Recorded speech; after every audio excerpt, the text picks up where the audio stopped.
Hey guys, good evening. Welcome to the Pensacola Young Professionals Candidate Forum for House District 2 candidates on this dark and stormy night. We're glad you're joining us. We hope that the weather cooperates with everyone, that you're staying safe, that our power and internet stays connected.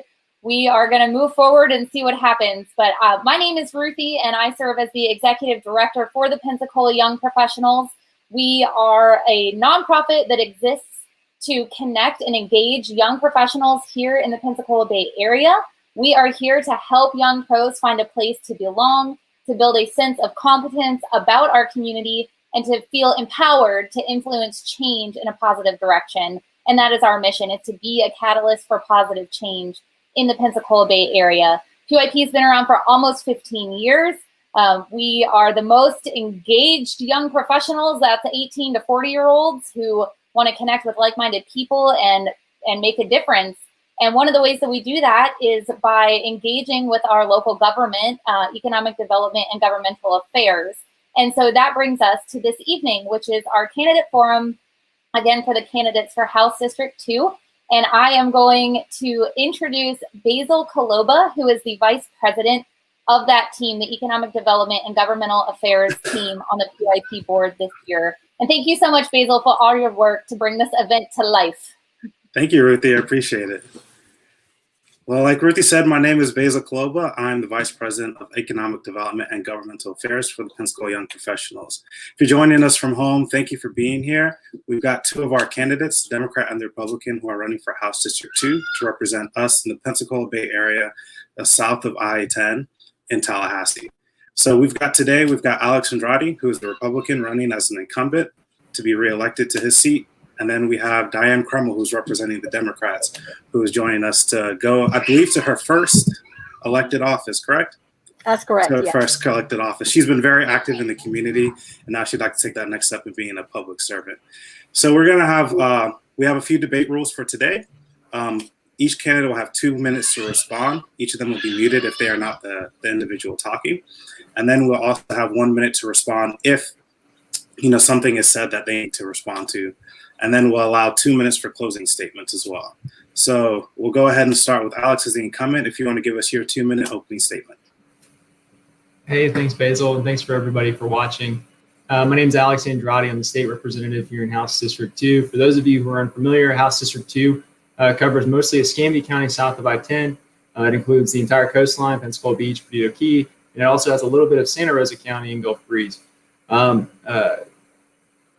First and foremost, a lot of times when you first run, as I did in 2018, people ask you why you're running. And I can tell you that the one and only good reason to run for political office is if you know in your heart that you're the best person for the job. My family is a family of immigrants. I was born in the Caribbean. We moved to the United States and Florida specifically when I was very young. And we've been very blessed to live in a state like Florida and a country like the United States that provides so much freedom and opportunity for those who seek out that American dream. We've been so blessed that my family's always just been committed to some type of service and giving back. My little brother's a police officer. My older brother's a pastor for the same reason.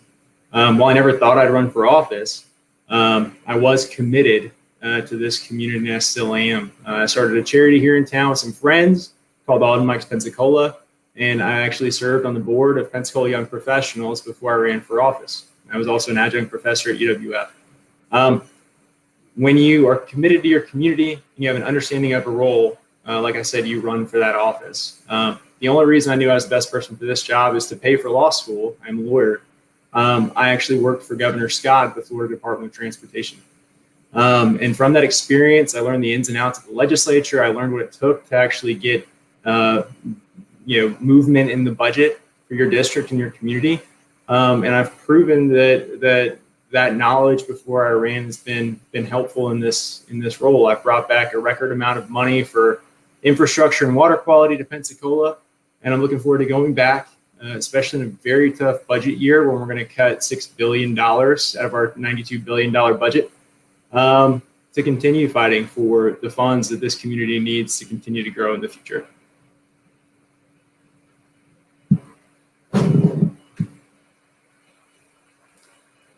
Thank you for that, Alex. I believe Dianne is having some issues. Her power just went out at her house. Like we said in the opening, there is a hurricane that is hitting in Louisiana, but we're also being affected here. So we're going to go ahead and take a bit of a pause and put up a screen and see if we can figure something out. I'll be right back.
Hey guys, sorry for the interruption. Yeah, like we were saying, who else loves hurricane season? This whole Hurricane of the Month Club thing that we're subscribed to is not as fun as anyone would think. So thanks for bearing with us.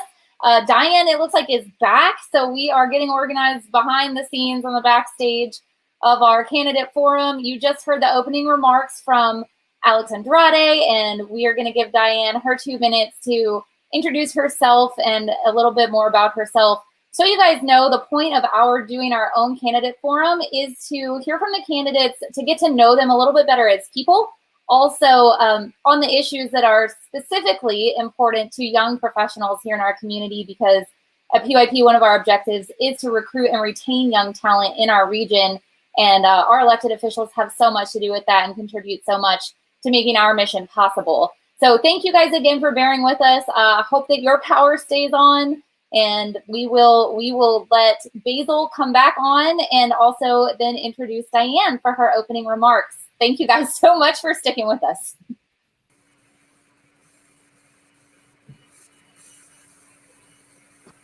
You're on mute, Basil.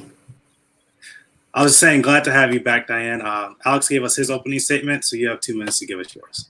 Yes, our power. That's like the third time the power's gone off, so I certainly apologize for that.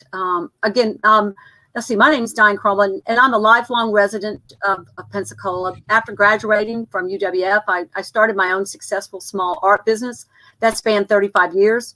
My father, Dianne Krumel, was Northwest Florida Regional Planning Director for more than 30 years, and my mother, Vivian Krumel, has been active in charitable organizations her entire life. I learned at a very early age the importance of putting the community and the people first. And I'll say that over the years, I've been out in the community listening and talking with folks about issues that are important to them. I've attended countless local meetings and town halls. I speak out on their behalf to ensure that their voices and their concerns, are heard. This community is truly part of who I am. And this brings us to where we are today. I'll say that people's lives have been turned upside down. We had the highest unemployment since the Great Depression, and businesses are going bankrupt every day. And our communities are reeling from the devastation of COVID and a major hurricane. And our business community has been decimated over the destruction of the Bay Bridge. I just drove over there yesterday. It's a ghost town. But yet it took Alex Andrade 3 weeks to get any kind of statement in the paper. And on top of that, Alex, he remained silent when Florida had a broken unemployment system. Yet what did he do? He supported awarding the same failed contractor with another $131 million contract, while folks in our districts were absolutely suffering. The bottom line for the people here in House District 2 is my opponent claims to represent them. But when it came time to do the actual work of the people, my opponent was nowhere to be found. And this has been a consistent theme for him.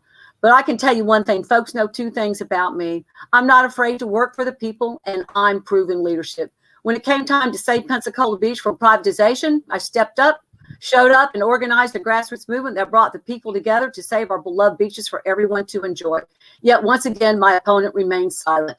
When I get elected, I will fight just as hard as I did for the beach, the 2.5-year battle that is time. And we'll take that same passion and commitment and work on things. Thank you, Ms. Krumel. In our that is time. I won't be silent. Wonderful. All righty, so let's go ahead and start off with a few questions to get to know the both of you personally. And my first question to each of you, starting with Dianne, is: are there any nonprofits or causes that you support in the Pensacola Bay Area? I know you were just explaining a bit about your beach, the things you did at the beach. Would you like to share a little bit more about that and any other ones that you're involved in? Well, I'll tell you, as far as the nonprofits, it is Epps Christian Center. I have been working with them for years. And, and I fully support Pastor Tisdale, and what she does there. So that is where my heart is. I've worked with United Way. I've donated to them as well. And I'm actually out there in the community attending many events and, and providing and bringing food wherever necessary and needed, wherever I can help out. That's where I go. As far as saving Pensacola Beach, I don't know that that's a nonprofit organization. That's just a grassroots movement that was created, with the folks. And, we got together and organized and stopped legislation that would have privatized our beaches. Wonderful. And Alex? Yeah, thank you very much. So like I mentioned in my opening statement, I'm very proud of the fact that I helped found On Bikes Pensacola. It's a charity in town that builds bikes, assembles bikes, and then gives them to charities in town to serve children at Christmas time and at the end of the school year. We recognize that charities, like Families First Foster Care, Big Brothers Big Sisters, the Boys and Girls Club, they do so much for kids throughout the year. And it's good to give those charities kind of a win to go play Santa at Christmas time or at the end of the school year. We also recognize that, you want bikeable, safe communities. And one of the main metrics and the ways to advocate for that is to get more people out of cars and on the sidewalks and onto the street and other methods. The more people you have on bikes or walking as pedestrians, the safer our streets will become. I'm also heavily involved in things like I was, happy to give to the Epps Christian Center last year and support the causes that they're doing. And, throughout the time in the legislature, I've been able to help support farm shares, which are programs where you bring, produce to the community, and then you distribute to thousands of hungry people, in a very short period of time. And actually, if y'all have any free time on November 7th, we're doing our next farm share at the Brownsville Assembly of God over there on Cervantes Street. They weren't going to have a farm share, a food distribution in November. When we found out, we made sure we got one done.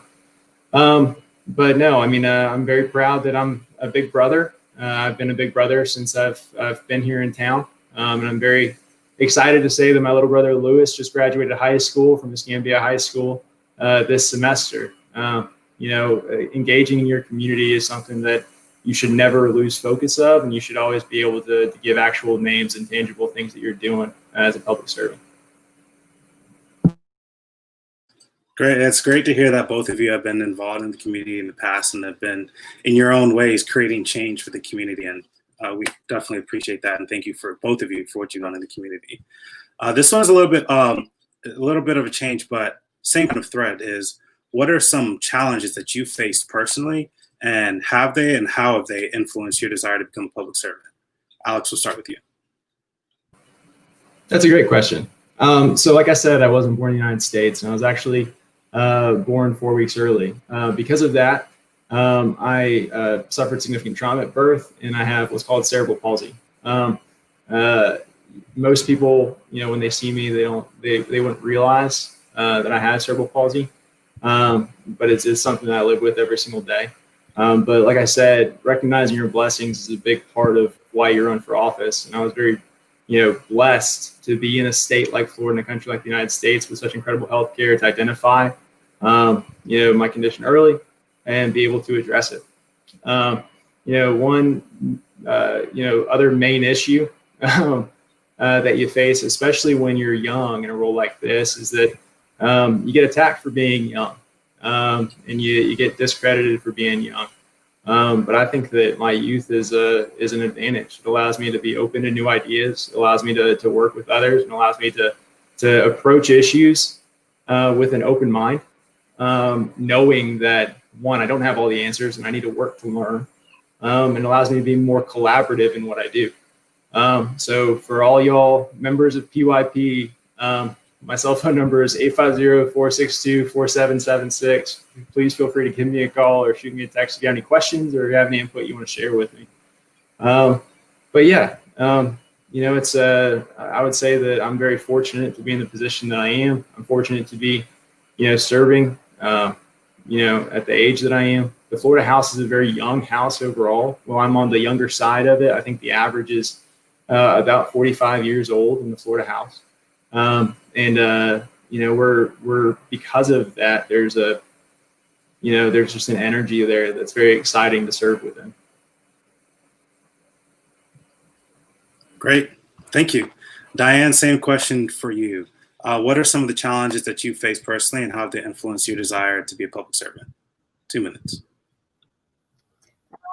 Okay, well, I can tell you that being a woman, starting your own business right after graduating from UWF was perhaps the most challenging thing that I've ever faced. Many folks told me, first of all, that I would never make it as an artist in a career of that. And so I was actually preparing, believing that maybe they might be right about that. So I took a lot of business classes along with my art. And, it was just really tough coming out with everyone and people believing that women, first of all, couldn't start your own business and be successful. But I did. I was extremely successful. It was because I've lived here my whole life and I know the area and went to school. And I just had a lot of support from the community. But I started my own business and I never looked back. I was extremely successful right out of the gate. I had my own employees and things, but that was really challenging to try to prove myself. I was constantly trying to prove myself to people. They have higher expectations, I believe, for women, or believe that they can't achieve. So they set that bar higher, I believe, than they would for a man. But I overcame that, and I just went out there and worked really hard at it, and I used the God-given talent that I had, which was the ability to create artwork, and I sold it all over the country. And it was really challenging, but I was more determined than ever. When people tell me that, Dianne, you can't do something, or because of this or because of that, it makes me more determined than ever to do it. So that was perhaps one of the biggest challenges I've ever faced, was to overcome the obstacles of being a woman. But I believe that, what I want to do now is use the ability and the things that I've learned as a small business owner and a successful one, is to share that with the youth and, and to empower them and make sure that they have the same opportunities that I have, especially, the women and other folks there too, the underserved communities, that they have the resources they need to fulfill the dreams that they believe in and to live the American dream. Wonderful. Thank you both for that. Being an immigrant definitely brings its own challenges, and definitely being a businesswoman definitely brings its own challenges. Thank you for sharing that. I have one more question that's centered around kind of like your personal experience and what, for us to get to know you, and also how that'll affect you being a representative, and that is story time a little bit. I want each of you to tell us about a time when you've worked either with like a bipartisan group of people or just a group of people with ideological differences, whether it's religious differences, personal differences, whatever. And how did you make a positive change in the community, and what was the impact of that change? Dianne, we'll start with you. Well, that's a really great question for me. A bipartisan effort that I worked on was saving Pensacola Beach. The beaches were everything. And I absolutely came together, people from all areas of life, from the poor to the rich, to those that have not. When they found out that our beaches were under attack, we all came together for a common cause to save those beaches. We got more than 16,000 petitions signed to get this referendum on the ballot. And we got 80% of vote, 80% of the vote. We got more than any candidate issue that was in 2018, any initiative, any candidate got. It crossed party lines. So we came together. I worked with the county commissioners for Republicans and one Democrat, and countless meeting after meeting after meeting after meeting with them. And it just proved that I can work across party lines. And we were very, very successful in doing so. In the process of doing that, we brought people, we made them more aware of what was at stake with losing our public beaches. They understood it. And they all united around the common belief that the reason a lot of people moved here and lived here and want to raise a family here is because of the public beaches. So we came together and we got things done. So I was just really thrilled that it was a nonpartisan issue, and it's still a nonpartisan issue. The polling has shown that the beaches are the number one issue for the voters here in Escambia County, and they want to make sure that they stay that way. They're the economic engines that drive our coastal communities. And the public beaches, like I said, is why people want to live here. Republicans, Democrats, regardless of party affiliation, people want to live here, raise a family, and have a business. They don't go to Destin. They don't go to other places where they're wall-to-wall condos. They come here, and so that they can have their families and have a very successful business here in Pensacola. Perfect. Alex, same question to you. When is the time you've worked with a bipartisan group of people with ideological difference to make a positive change in the community, and what was the impact of that change? Yeah, absolutely. So I'll say that when you're in the Florida legislature, especially right now, we're Republican majority. So when you're a freshman, you get some unearned advantages that your Democrat freshman colleagues might not get. Because of that, because of just how the collegiality of the body is, I set about having a policy of hosting a bipartisan town hall about once a month with one of my Democrat colleagues to show people that we can get along and just discuss issues honestly and professionally. Despite the fact that we have very distinct differences in our philosophy, whether it's Republicans, care about protecting gun rights and the Second Amendment, oppose abortion, want to lower taxes, making sure that we set that example. We can discuss those things professionally and honestly and openly and transparently was a big issue for me. But I would say that the bill that I passed this past year, HB 81, related to Medicaid school-based services, was probably the most bipartisan thing I've been able to successfully achieve in the Florida House. And what that actually allowed us to do is provide over $50 million more for healthcare services for students in our schools in Florida every single year. We identified a funding issue. I filed the bill to fix that funding issue so that Medicaid actually provided those services. And now children who need mental health services, physical therapy, speech pathology, transportation to a clinic, and behavioral therapy and down the line, Medicaid will actually be paying for those instead of our school districts paying for it out of pocket from their budget. And that'll save the state and state school districts $50 million every year going forward.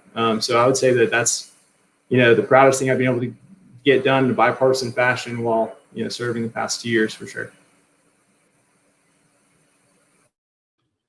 Wonderful. Thank you both for those answers.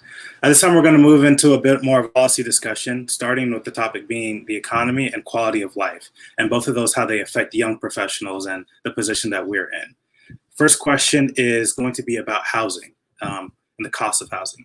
So the cost of housing in Pensacola has seen a steady rise in the past 5 years, and it's at a rise that's exceeding the pace of wages. What specific actions would you take as a representative to reduce the barriers that many young professionals have to homeownership? And would that be through regulation or deregulation of the housing markets? Let us know, what would you do on behalf of young professionals to allow us to be able to access the housing market out of college? Alex, we'll start with you. So first and foremost, to afford a house, you have to have a job. If we don't have a good, strong economy here in Pensacola, no young person is going to be able to afford a house to begin with.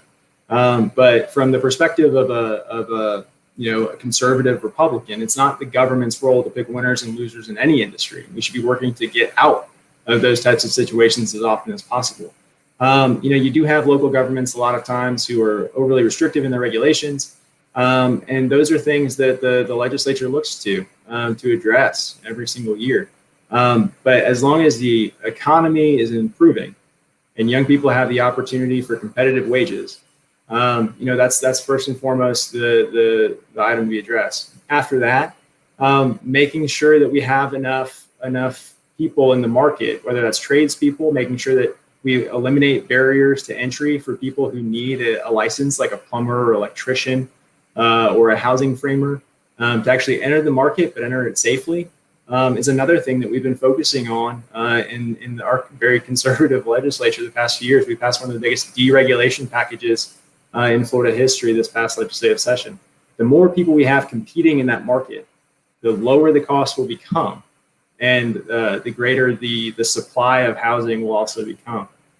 So making sure that we have the tradespeople there, making sure that we have the available financing, whether or not that's continuing to work to try and fully fund the Sadowski Affordable Housing Trust Fund to provide for competitive financing rates for people seeking first-time home loans. Those are, again, things that we're going to continue to try and do every single year.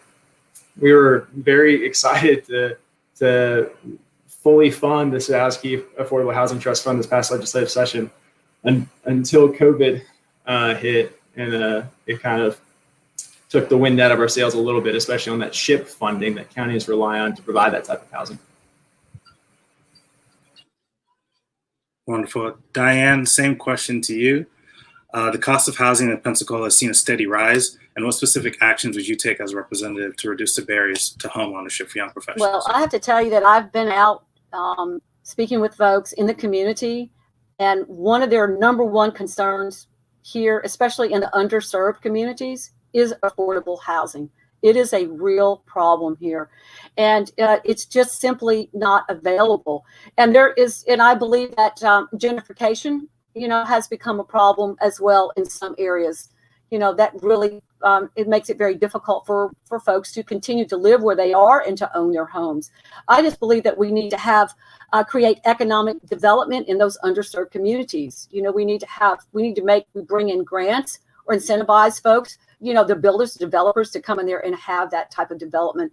I certainly hope that there won't be any more cuts to the Sadowski funds, that provides for affordable housing. We need to really keep that going. And even, if you look at rent, they tell me that rent is so expensive. And I will say that, you have to have the jobs, and we have to have the infrastructure here. Everything needs to be here in order for folks to be able to have affordable housing. And it starts with good paying jobs. And I would actually support increasing the minimum wage. That is going to be on the ballot here. And folks are working, we have parents or single moms that are working, 2 or 3 jobs. They have 2 or 3 kids, and they're just trying to figure out how to make ends meet and pay their bills. So I believe that we need to have more opportunities for affordable housing and bring in the funds here to support those. Great. Next question is specifically on both of your campaigns. Dianne, much of your campaign messaging is centered around, your successful campaign to save our beaches, and you've spoken a bit about that. Can you tell us what about those accomplishments you will use? What about that campaign will translate into you being a successful representative? Because of the success of leading as a non-elected official, I led that movement. And because of that, I've learned to work with the community. I've spoken to thousands of people. We've knocked on doors. We've talked to folks. We've had events. People know that I am for the people, that I am the real deal, and that I am here for their interest and no one else's. Yeah, you can just look at the donations that I have received versus Alex's donations, and you'll see that mine is a people-driven campaign versus a corporate-driven campaign. My average donations is like $60 to $70, and Alex has raised almost $300,000 with, I guess his average donation is $800,000. But the fact that I have been able to work across party lines and to actually do something that has such a serious impact on our community, on the business community, on the reason people live here and want to move here and build a business. The fact that I was able to successfully, against all odds, there you go, and a woman on top of that, be able to organize and lead that, I can assure you that over the 2-year battle, it was extremely hard and very difficult to keep a team together. I mean, and to keep pushing and fighting and, you know, having our voices heard every 2 weeks, going to the county commissioner meetings, you know, going out and organizing, you know, meeting with folks and with leaders from, you know, and we certainly had our share of those that pushed back from us, the developers and stuff, but we never gave in, because this was about beach ownership, the most precious thing that the citizens of Escambia County would ever own. So this was really personal for a lot of people. And that is why I believe that I have the wherewithal and the ability to negotiate and to work across party lines and to produce results. Wonderful. Alex, same question to you about your campaign messaging. Your campaign messaging seems to be centered around your record in Tallahassee and your ability to get things done. Is what I'm seeing on your website. Can you tell us about what those accomplishments were and how you plan on building on them and go from there? Yeah, absolutely. Thank you very much. No, my campaign is not a corporate focused campaign. It's been constantly focused from the very beginning on the constituents that I serve. You know, I left the legislature in Tallahassee after session, and thousands of dollars from my campaign account were spent on messaging for COVID relief, on calling 50 constituents at least per day to make sure they had the resources that they needed, and touching base with as many people as possible when we're in a time when we're so separated. You know, this is stuff that I don't put on a campaign mailer, but no matter what I'm doing, the focus is my constituents. And that's why I'm so proud of my constituent work. While I do have a very strong record in Tallahassee, right? So I've passed more bills than almost any other legislator in the Florida House the past 2 years. You know, for making sure that our families of military members who die serving overseas get the same treatment as our families of police officers who die in the line of duty. You know, to make sure that those families get free college tuition from the state, a financial stipend in recognition of their service to the country, to making sure that those contractors that we think need to be accessible in this market aren't being stiff-armed by local governments when they're doing local government contracts, to making sure that, you know, like I mentioned, our children are getting the mental health services that they absolutely need while in schools, to making sure that we're driving down prescription drug costs. You know, here in Florida in a way that's not, again, picking winners and losers and arbitrarily dictating to private businesses how they should operate. My focus has always been on making sure my constituents are taken care of. You know, I'll never forget, you know, having to go to NAS Pensacola after the terrorist attack on December 6th. You know, and since then it's felt like it's been a very tough year, but I'm proud of my time in Tallahassee. I'm far more proud of my constituent service. All right. Thank you. Time is up. Thank you for that. Dianne, you have a question? Can we have a 1-minute rebuttal, or can I say something? How does this work? Was there an issue? I don't believe your name was stated. Anything he said? We have to wait. My name is. Yeah, is you can feel free to use your 2 minutes to respond to something that you may have thought was problematic. But unless a name is mentioned, we won't have too much of a back and forth. We do have one last question in this segment for economy and quality of life, and that's specifically around student debt. Student debt is, of course, crippling a lot of young professionals as they're coming right out of college. And the Florida legislature does control much of the university system and the college system and the prices of tuition. So what actions would you take as a representative to help ease the burden on students? And would you support lowering tuition costs or a loan forgiveness program? We'll start with you. Yeah, no, absolutely. So I'm so grateful for this question because as a young professional, I was literally at dinner 40 minutes ago talking with my wife about my student loans. I know exactly how difficult it is to pay for student loans. The whole reason I worked in Tallahassee for Governor Scott while in law school was to avoid having to take out another additional year of student loans while I was in law school. The Florida legislature is constantly focused on driving down the costs for higher education here in Florida. That's why we're ranked out as the #1 higher education system in the country for value. It's incredibly cheap for students to go to a public university here in the state of Florida, starting with Governor Scott's challenge to public universities when he was governor, saying that you should be able to get a college degree for $10,000 or less. Making sure that we're providing those services, keeping those costs low, and also making sure that we're teaching students and preparing students for the jobs that are available in Florida are all significant priorities, because you don't want to incentivize a student going through a course at a university when there are potentially going to be no jobs available. And while the purpose of a university, especially if you talk to our prior president at UWF, it's not just about finding a job afterwards. There's also a liberal arts component, an education component. We'd be doing the students who are going to our state universities a disservice if we did not put them in the best position possible to pay off those student loans or to pay for college after they graduate from a public university. So I'll tell you right now, God willing, if I'm elected next week, Tuesday, one of my bills is going to be recognizing children of parents who are serving in our armed forces, because right now there are some children of parents who serve in the armed forces who have been stationed outside the state. They aren't currently receiving the same tuition benefits that other military families are receiving. Fixing that is a big priority for me this coming year.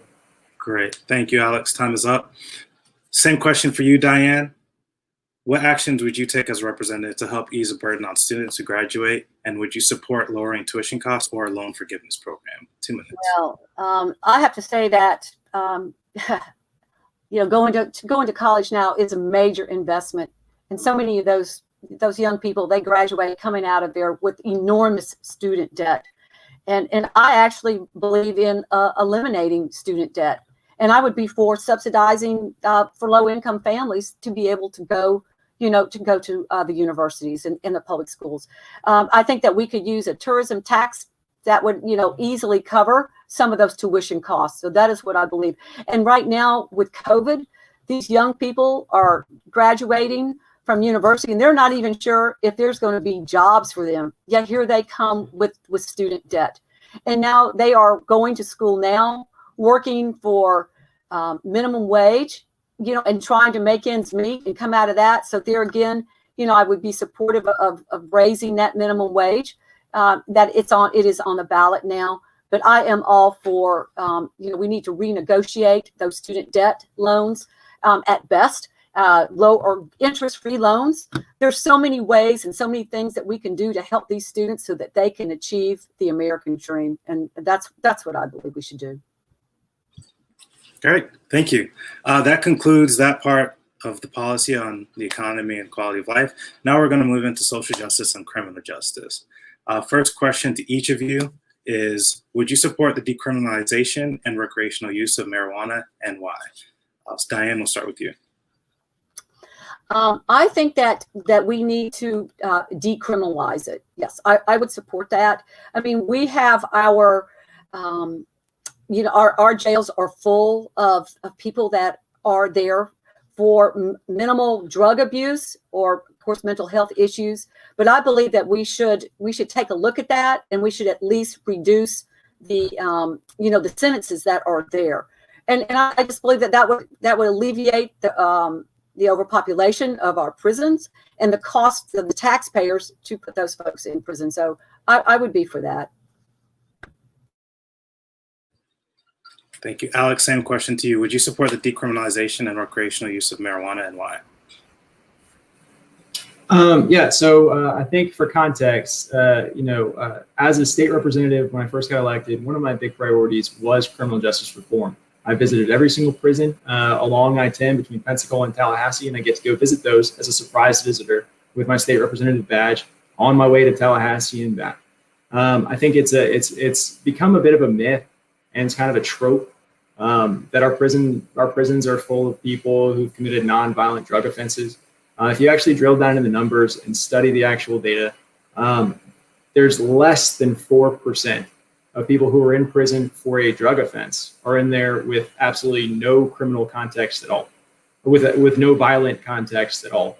I know this because I was working on the most aggressive mandatory minimum revision bills last year that specifically targeted reducing and eliminating the mandatory minimums and providing a safety valve to judges for people who committed non-violent drug trafficking offenses. So they're the people that, it's kind of like fun to talk about with the stereotypes. They're kind of a unicorn in the actual system. As far as marijuana specifically and decriminalizing it, as a freedom-loving conservative, I appreciate the fact that we should be focusing and working towards that. I think that criminalizing marijuana in the first place was based on similar types of stereotypes and tropes. It wasn't based on data. And it does come at a significant societal cost, even though people in prisons aren't being there just for nonviolent drug use and possession offenses. It's usually a nonviolent drug offense, like possession of marijuana, is usually your first experience with police officers or going in front of a judge. And eliminating those types of experiences and focusing on drug addiction and rehabilitation instead of putting someone in prison for any type of drug offense would be far cheaper for the taxpayer. Great, thank you. And we'll continue on this trend of the criminal justice system. A study by the James Madison Institute found that 72% of Floridians believe that our criminal justice system needs to be reformed.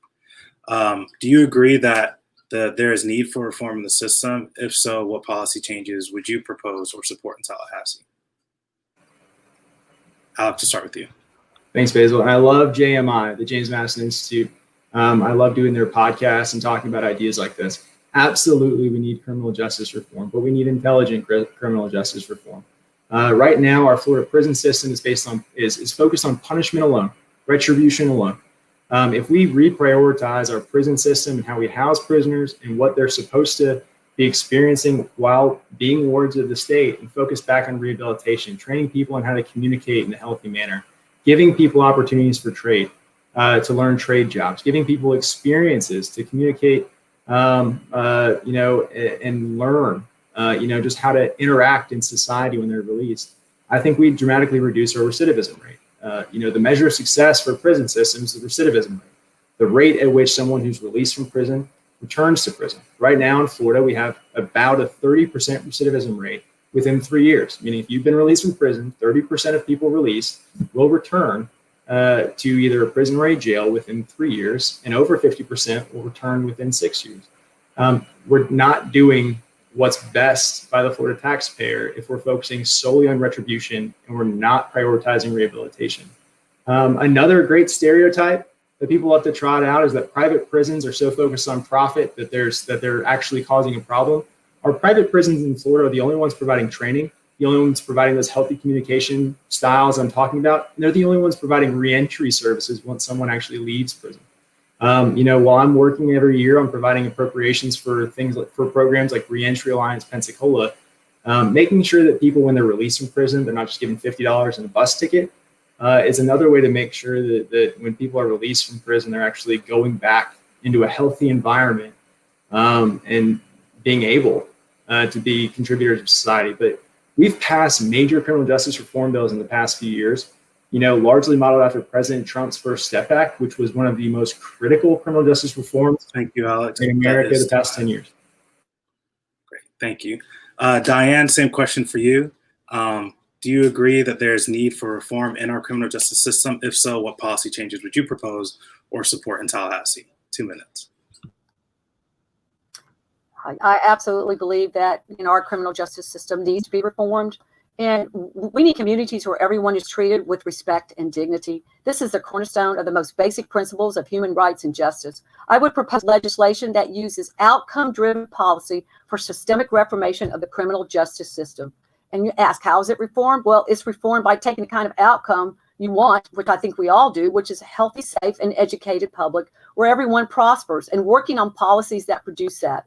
I would support legislation that invests more resources and develops explicit plans to increase fairness, equity, and justice in every aspect of our daily lives, from accessible and affordable quality healthcare to education to affordable housing to better wages and more jobs, as well as focusing on policies to improve our criminal justice system. I would introduce legislation to get more mental health and substance abuse treatment and prevention programs into the most underserved communities. The problem I see is that the system was set up to respond to societal problems that are not necessarily criminal justice issues, but nonetheless, the system provided a criminal justice response. This needs to be changed, and I would work to change that. Perfect. Thank you. And one more question on social justice and criminal justice. And our last question on this topic is centered around more on social justice movements that are going on in America right now. In 2020, we've seen a rise in calls for reform, not only in the criminal justice system, as we talked about, but also in policing. These protests have been mostly led by young people and young professionals who have been leading that charge and speaking to the representatives. Do you support the protests, and what is your message to these young professionals who are leading these? Dianne, we'll start to you. I have to say that, things that are going on now with the protest and what's going on here is I actually support all the laws that are there, in the books, as far as, breaking the laws and things like that. But when it comes to protest, I support peaceful protesters. It's provided for, in the Constitution that they are allowed to peacefully protest. So, I actually would support that because it is, in the Constitution. But I have to say that, things that are going on right now, it's like they're taking all these complaints about what's going on and they're trying to turn them into serious criminal offenses. And and we're talking about this thing that Governor DeSantis is, trying to propose, this new bill. And I just say in any event that the existing criminal laws are more than adequate to cover the issues raised by this proposed legislation that Governor DeSantis is trying to pass. The difference is that we now have laws on the book, that cover these. The only difference is that the existing law is not vague or designed to crush the First Amendment, which protects people's rights to a peaceful protest. So, I think it was our obligation to listen and to support them. But I absolutely denounce any kind of violence or anything like that. I think that is absolutely wrong. Understood. Alex, same question to you. Do you support the protests, and what is your message to these young professionals? 2 minutes. I support any form of peaceful protest. I think that's a First Amendment right, and I think our Constitution is sacred. There's always a cutesy thing that some political opponents like to try and say when they ask me, do you support the organization Black Lives Matter? When I say no, because when I've read the platform of Black Lives Matter and it doesn't align with my view of the United States, they try and say, why don't you support Black lives? Let me tell anyone that's watching, Black lives and Black people absolutely matter. And if there are issues in our system, whether or not that's policing, that's requiring more body cameras, more training for police officers, a focus on qualified immunity, let's go address those. I've been focused on criminal justice reform for my first 2 years in office. Your life matters. If you are an American citizen, your life matters. Our Constitution's entire focus is on protecting your life. It's the same reason why, for many others, I oppose the death penalty. The protests were in response to emotional scenes. I think it bears repeating that the murder of George Floyd, which triggered a lot of these protests this past summer, was universally decried. President Trump decried the murder of George Floyd. Governor DeSantis decried the murder of George Floyd. Our own Sheriff Morgan decried the murder of George Floyd. It was an un-American act and it was an atrocity. But to minimize any crimes like burning down schools or businesses, committing acts of violence against other people, even blocking traffic and preventing people from escaping. It's essentially kidnap. Any crime like that, and as part of a protest, absolutely needs to be prosecuted like a crime. And you do have right now a lot of protests where people think they can get away, with these crimes, and that just can't go unchecked. Otherwise, we're going to continue having rioting in the United States. Thank you for that, Alex. We have time for one more question on this topic, so we'll go ahead and ask this in the same sort of thread surrounding the protests. Would you be for or against an initiative to defund the police, meaning reallocating portions of their budget to supporting services such as mental health and other accompanying services, and why? Alex, we'll start with you. No, I would oppose any attempts to defund our police departments. Right now, the two most overworked and understood industries are our teachers and our police, because we put far more on them than their basic job roles entail.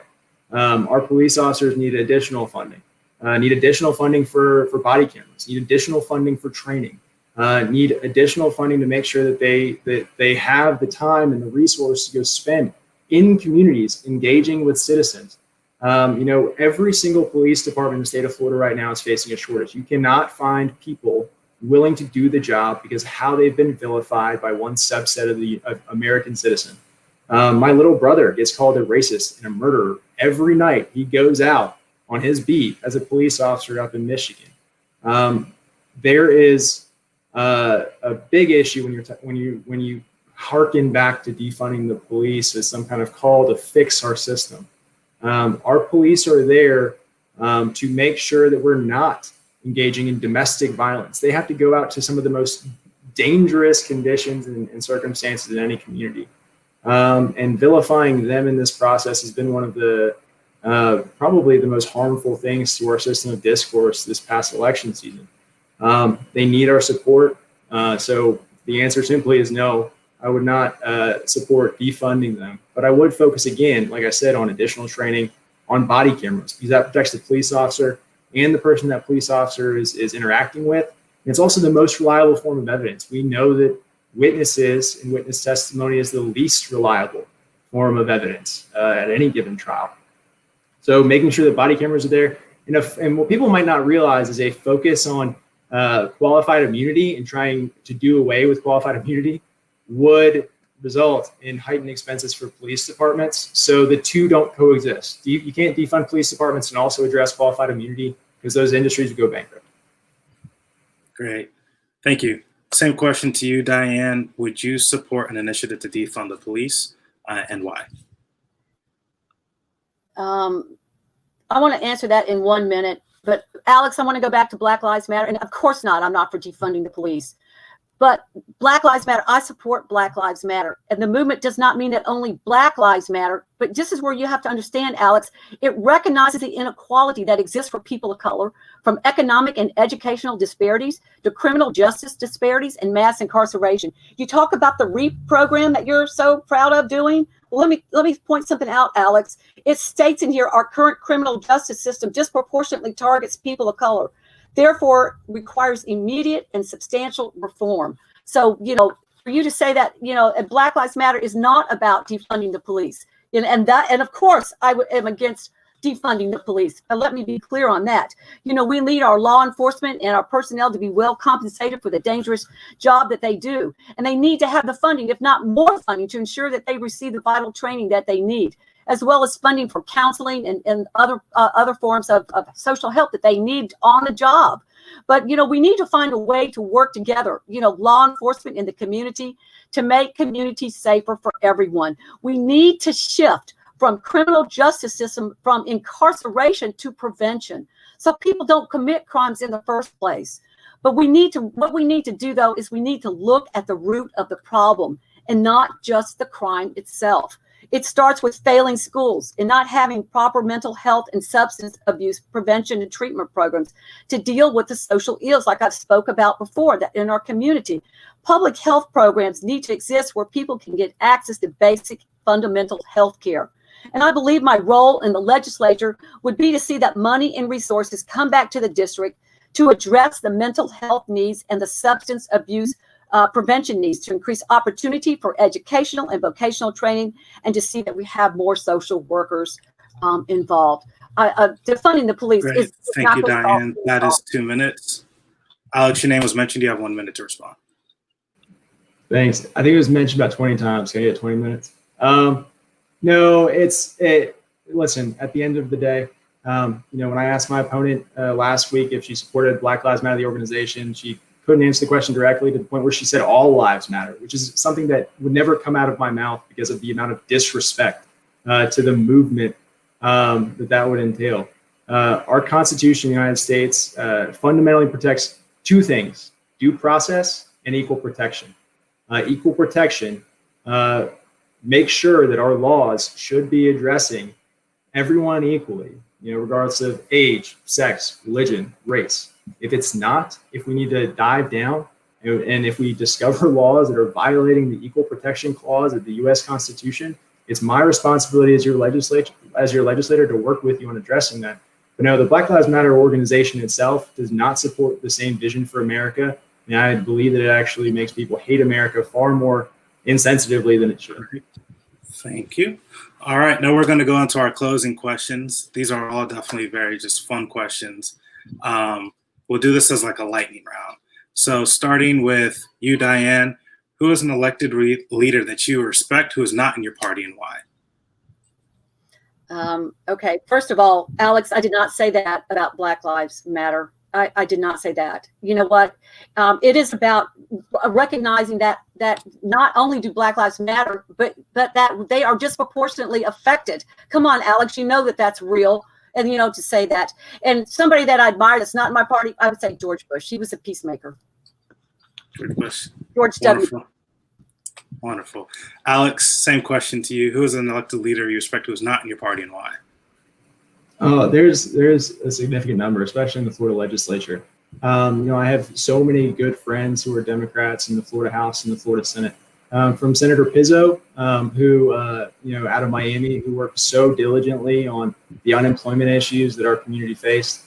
He and I we were asked to do most of the interviews around the state on the unemployment system because we had a record and a reputation as addressing our constituents and handling their unemployment claims so effectively. Dan Daly, he's a young guy like me. He actually represents Coral Springs, where I grew up in South Florida, and my parents, as Republicans, are his constituents. We're coming up in the legislature together, and we, while we don't see eye to eye on everything, we get along great. I would say that one of the biggest ones that I respect is Jared Moskowitz, as a Democrat, who runs our Department of Emergency Management. He does it so effectively and so transparently that I don't think anyone in Florida could question the value he has to the state. For him to take that job under Governor DeSantis was an incredible testament to his willingness to serve and contribute to the state as a whole, regardless of party affiliation. I'm, speaking of this storm, when I say that Jared Moskowitz is doing an incredible job, I've been in constant communication with his office for what feels like an entire dang year. Starting with that terrorist attack in December, through COVID, the wildfires, several tornadoes, and the several hurricane warnings and Hurricane Sally that we've had, this year. I could run down a list of people in my individual interactions with them, because there's plenty of Democrats that I absolutely respect. Even locally, Commissioner Lumen May, I consider him one of my closest friends and mentors here in Pensacola. He and I have worked diligently on, things like on bikes. I've gone out to the Rolling Hills landfill with him. And I visited every school in his district with him to make sure that people understood that we do get along. We work together for this community. Perfect. Thank you, Alex. And these last two questions very quickly, because I want to make sure we get these two in there. First one is, if this was a karaoke battle, which song would you choose?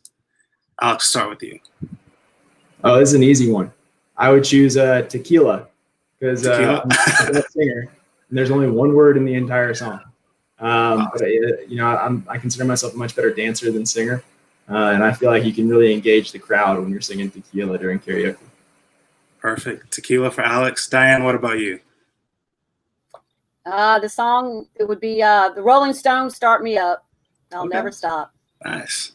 All righty. And our last question today is, after Election Day, we'll be going into the holiday season. What are some of your favorite holiday traditions? Dianne, we'll start with you. Wow. My favorite holiday traditions is to go and visit friends up in Philadelphia. But with COVID and relatives up in Philadelphia, but with COVID, I think that's not going to happen this year. So that is something that I'm going to miss, and being with friends. But still, I guess it's all going to be virtual. So that is going to be a little challenging this year. But I think that we need to be aware that that COVID is still a very real threat in our community, and that we should take it very seriously. So unfortunately, things are going to be a little different this Christmas. Yeah, understand that. Alex, what about you? What are some of your favorite holiday traditions? Growing up, being from, Jamaica and the Caribbean, Thanksgiving was always kind of funny. My mom was the only American-born member of my family. And so Thanksgiving really felt at her to carry on the tradition. But I like making a jerk turkey with Boston jerk seasoning from Boston Beach in Jamaica. If you guys like spicy turkey and spicy meat, I can bring you all a sample for sure, because it's about the spiciest thing I can make. aside from, having interesting types of food at my Thanksgiving dinner, I think a lot of fun has been, the Christmas lights here downtown in Pensacola that the DIB puts on, the Downtown Improvement Board. The DIB is now run by another Pensacola Young Professional and Walker Wilson. The Christmas lights, the Christmas traditions, the trolley tour that you have downtown, Winterfest. While it's kind of geared towards kids, I usually like to sit in the back every year and go ride around and go do the little vignettes that plays around downtown, because it really gives you a good feel for Pensacola and reminds you of how tight knit and focused on tradition this community can really be. Perfect. Well, thank you. We are slightly over time, but I did promise both of you that you would get your closing statements. So I'd like to give both of you 2 minutes to have your closing statements. Alex, started with you. So for closing statements, Dianne, you can kick us off. Oh, okay. I didn't know. I thought you said Alex was going first. That's okay. Yes, I know many of you are sick and tired of having politicians promise you something or tell you whatever they think you want to hear just to get your vote, only to get elected and go do whatever the lobbyists that pad their pockets that they're working with tell them to do. Well, that's just not the case for me. When I'm elected as your state rep, I will represent you and I will be your voice in Tallahassee. You'll have something you've never had before, a real person fighting for real people, fighting for you, fighting for things that matter to us, the people. I will stand up to the corporations and the special interests, and I will work for you. I will stand up and put our people's needs first before any lobbyist, before anybody else. I will stand up and make a difference and see that the needs of this community to rebuild and recover from these devastating events are underway. Alex just kind of fell into this position. He didn't have anybody run against him last election. Well, you have one now, and that's me. You have a choice, and you deserve better. You deserve somebody that puts your interest above other corporations or special interests. And we all came together to save Pensacola Beach. And I know after that hard-fought victory there that we can have a victory on anything that we work together on. No, government is not the answer for everything, but when we come together, the community, the business, the people, the leaders of our community, we can make things happen for all of us. And we absolutely have to do that in order for our community to move forward. It would be an honor to serve you and be a public servant. I'm asking for your vote, Dianne Krumel, for Florida State House District 2 on November 3rd. All right. And Alex, 2 minutes for your closing statement. Do I get a rebuttal? You can include it in your closing statements. Thanks, Basil. I think that we're all tired of the division in politics. I can't tell y'all, how much I appreciate y'all hosting this debate and this ability to engage with constituents again. I love the opportunity to talk to people about what they need and what they're facing right now in Northwest Florida. And I don't know why my opponent said I fell into this position. I absolutely had an opponent 2 years ago. And in fact, it was the only open primary election in the state of Florida. It was an open primary election because I didn't want to disenfranchise independents and Democrats and who they were going to select as their state representative. I'm tired of the vitriol. I'm tired of the baseless lies and accusations from politicians who just want a job. I think everybody else is. I think we're sick and tired of those types of communications and that kind of hate-filled rhetoric. We should be focused on uniting this community. After November 3rd, we're going to wake up on the 4th. And we're still going to be Pensacola. We're still going to have a broken bridge. We're still going to have issues facing our community that you need someone who understands it is focusing on. They shouldn't be focused on the, this kind of conspiracy theories that don't pan out. The past 2 years, I've held a record number of town halls. I feel like everybody in this community has my cell phone number. If you don't, I've listed it at least once, and I'll make sure to post it again in the comment section. I got into this to serve you. If I'm not doing a good job, call me and tell me. But from where I stand, based on the thousands of people that I've helped, based on the number of bills that I've passed that help us directly, and based on the record amount of money I've brought home to this community, my actions are going to speak far louder than my opponent's empty words. I'm going to continue serving you, this entire community, Republican, Democrat, Independent. On November 4th, we're going to wake up in a House district that needs to and deserves to be represented. And I love this community. I love every inch of it. And if I'll just put a plug in really quick. I'm hosting a town hall on Friday night on Pensacola Beach. If you live in Gulf Breeze or Pensacola Beach, please come out. We'll be discussing the resources that you need to recover from Hurricane Sally and the bridge being down. And we'll also discuss options going forward. My task right now is to make sure that Skanska rebuilds that bridge as quickly as possible, to make sure that toll remains lifted, and make sure our businesses have the resources to survive for the next 6 months. And that's what I'm going to continue focusing on doing. And no, it doesn't matter what your party affiliation is. If you need me, I'm there for you. Well, perfect. Dianne, Alex, thank you both for joining us today. It's been a pleasure hearing both of your visions for Northwest Florida, and we wish both of you the best of luck between now and Election Day. Well, have a good night.